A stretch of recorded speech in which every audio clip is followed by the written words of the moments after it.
Hello friends, welcome to Live Blossom. आज मैं आपके साथ कुछ ऐसे टिप्स शेयर करने वाली हूँ जिससे आप अपने सूखे हुए सेवंती के पौधे को अगले साल तक सुरक्षित रख पाएंगे।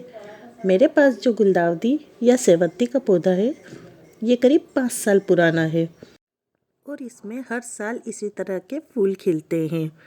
फरवरी के महीने में मैं इसे थोड़ी सी केयर के साथ संभाल कर रख देती हूँ जिससे यह अगले साल तक के लिए फिर से क्योर हो जाता है। और अगले साल अक्टूबर का महीना आते ही अक्टूबर, नवंबर, दिसंबर, जनवरी 4 महीने तक इसमें ढेरों फूल खिलते हैं। सबसे पहले तो मैं आपको बताना चाहूँगी कि मैं अपने प्लांट्स में कभी भी कोई भी केमिकल फर्टिलाइज़र यूज़ नहीं करती हूँ। मैं हमेशा जितना हो सके ऑर्गेनिक फर्टिलाइज़र ही यूज़ करती हूँ और रिज़ल्ट आप लोगों के सामने है। मैं हमेशा ऑर्गेनिक फर्टिलाइज़र ही यूज़ करना पसंद करती हूँ क्योंकि ऑर्गेनिक फर्टिलाइज़र में कम या ज़्यादा मात्रा का कोई इशू नहीं होता है। केमिकल फर्टिलाइज़र अगर ज़्यादा पड़ जाता है तो उससे पौधों को नुकसान पहुँचता है। तो चलिए फ्रेंड्स, अब जानते हैं कि सेवंती को अगले साल तक के लिए कैसे क्योर किया जाए।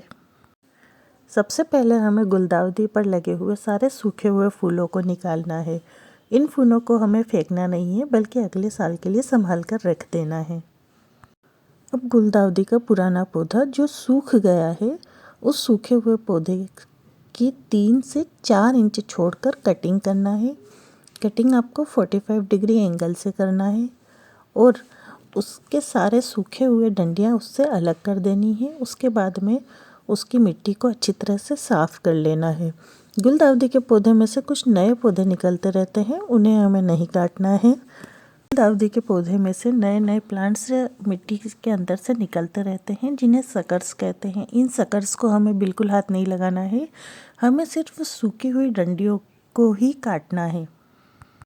सूखी हुई डंडियों को जड़ों के ऊपर से 3 या 4 इंच छोड़कर ही काटना है हमें। और उसके बाद में मिट्टी को थोड़ा सा ऊपर नीचे कर लेना है। मिट्टी को हल्का करने के बाद में उस मिट्टी में आप थोड़ा सा कोई भी फंगीसाइड डाल सकते हैं। वैसे मैं नीम की पत्ती का पाउडर डालती हूँ, तो नीम की पत्ती का पाउडर या फिर बाज़ार में जो नीम केक या नीम खली मिलती है उसका भी यूज़ कर सकते हैं। आप मिट्टी में इस प्रकार से नीम की पत्ती का पाउडर डाल दीजिए, आपका पौधा अगले साल तक के लिए सेफ़ है। नीम पत्ती किस तरह से कीटनाशक का काम करती है ये बात तो आप लोग जानते ही हैं। इस तरह आप नीम पत्ती का पाउडर जो आप घर पर भी तैयार कर सकते हैं उसे अपनी मिट्टी में मिला लीजिए और महीने में एक बार आप इस तरह नीम ऑयल भी प्लांट्स के ऊपर स्प्रे कर सकते हैं। इससे आपका पौधा कीड़ों के अटैक से बचा रहेगा और अगले साल तक सुरक्षित रहेगा। वैसे महीने में एक बार नीम ऑयल का स्प्रे आपको सभी पौधों पर करते रहना चाहिए, उससे आपके पौधों पर कीड़ों का अटैक नहीं होगा। इस तरह आप अपने सेवंती के पौधे को अगले साल तक के लिए क्योर कर सकते हैं। दोस्तों, अगर वीडियो पसंद आया हो तो मेरे चैनल को लाइक एवं सब्सक्राइब करना ना भूलें।